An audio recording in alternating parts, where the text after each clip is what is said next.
everyone, it's Holly and I'm here with my May book haul in a slightly different filming location because why not? Might as well do different things. So I actually only bought 3 physical books this month and that's like all I read enough to read or to buy. Words are hard. Anyway. But I did buy a few ebooks. I went kind of crazy and like got ahead of myself in ebook buying, but I'm now like caught up and I'm doing like a 1-to-1 for that. And I just figured I would say what I bought. I've read most of these already, but whatever.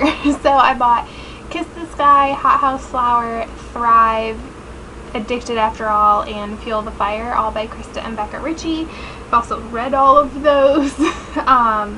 Those are all part of the Addicted and Calloway Sisters series. Oh, and I did buy Amore by Krista and Becca Ritchie as well, which I've also read. And then I got Never Never by Colleen Hoover and Taryn Fisher. It was free for like a day, so I just downloaded it. I got Sweet by Tamara Weber, which I'm not sure if there's a physical copy of that. When I bought it, it was only an ebook, and I don't know now. I kind of want a physical copy of it. And that's her latest book in the Contours of the Heart series, so that's kind of like a spin-off from Easy.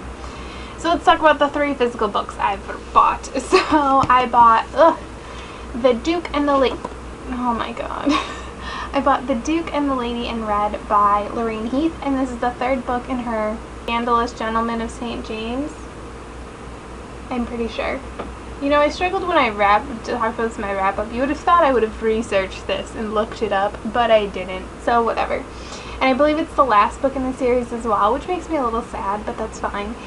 And it's a historical romance. It is my favorite out of this trilogy or series.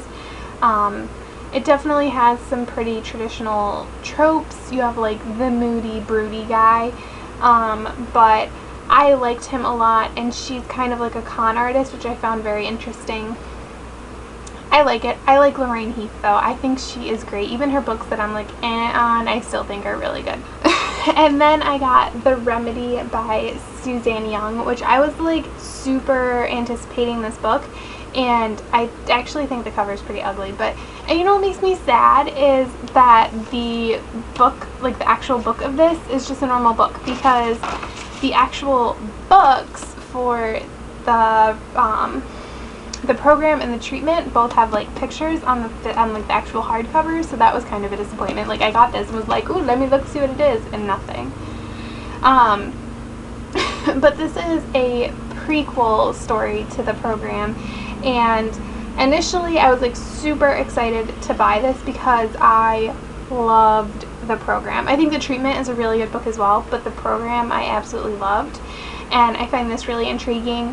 It's about a girl who basically, when like somebody loses someone in their family, she like to death, she takes their place to help them grieve, I guess. I haven't even looked at the synopsis for this since it was like announced. But yeah, so she has to deal with that, and maybe if I speak closer this time. Oh no, that's worse. That's worse. Oh.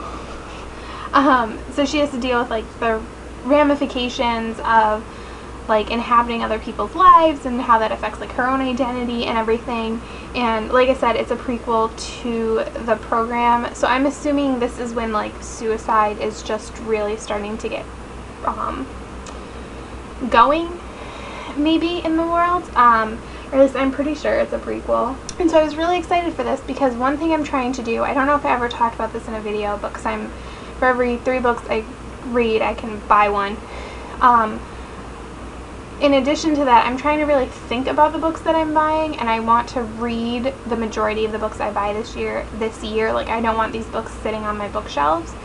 And I almost didn't buy this one because right before I bought it, it had like just released, and some people had gotten copies early. And I was seeing people talk about it, and I didn't realize that this is going to be like a duology in and of itself. And I don't know, I don't really like reading series as they're released, because I just feel like you forget things and then you have to reread, and then it's just, I find that very frustrating. So I'm really torn about this book. I did end up buying it mostly because I had a coupon for Barnes & Noble. but I'm not sure if I'm going to read it soon or if I'm going to try and wait. The next one comes out in April of next year, so I don't know, maybe towards the end of the year, and that'll be close enough. Oh, my alarm. And the last book I bought was Nevermore by Kelly Cray, I think. I originally heard about this from Becca Awesome Booknut. Is that her channel name? I think so. But Becca, and she enjoyed this book, and I know the third and final book in the series comes out this year, and it sounded interesting. I'm actually currently reading it. I'm like pretty far into it. I was actually like, okay, to go off on a tangent, because I'm not doing a wrap-up this week, so figure why not do this. I'm currently reading The Blood of Olympus, and I am just like struggling to read this. I don't think it's because I'm not liking it. I think I'm just like in denial about it ending, and I'm like so afraid I'm not gonna like how it ends, so I'm just like, ugh.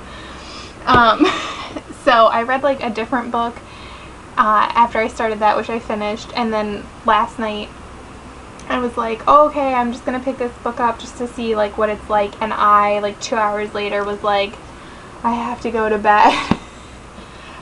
So I'm like devouring this book. I don't think it's, I'll talk more about it in a wrap up, but like I don't think it's the best thing ever written, but the way it's written, it kind of reminds me a lot of the way I felt about Twilight when I first read it, and like The Mortal Instruments when I first read it, where I'm just like super sucked into the story and I really, really care about it, which is really good. And I'm probably going to end up finishing this tonight. I don't know. I have some things to do, but I'll probably finish it. I feel like I have less than 100 pages, so it shouldn't take that long. This is a young adult, I don't know, paranormal maybe. There's a lot of like questions for me right now. I don't fully understand what's going on, which is actually kind of frustrating. But it's about this girl named Isabel and this guy named Varen, and he's kind of like gothy and moody and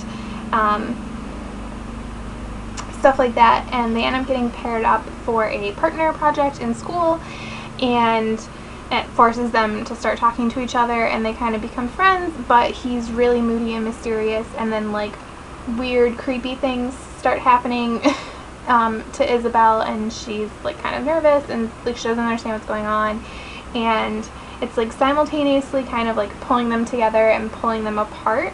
Running through all of this is this like story and this idea of Edgar Allan Poe, and there's tons of like Poe stuff in here, and that's where like Nevermore comes from. And his name Varen is, well, I mean, like, I'm assuming, I don't actually know this to be a fact, but is an anagram for Raven. Is sun just like bouncing off of my glasses? Probably, but whatever. So thank you for watching my sort of wordy book haul. I don't know. And I did pre-order Nowhere But Here by Katie McGarry. I was not going to wait for that to come in to film this. I'm not counting that in my like book buying thingy, I think.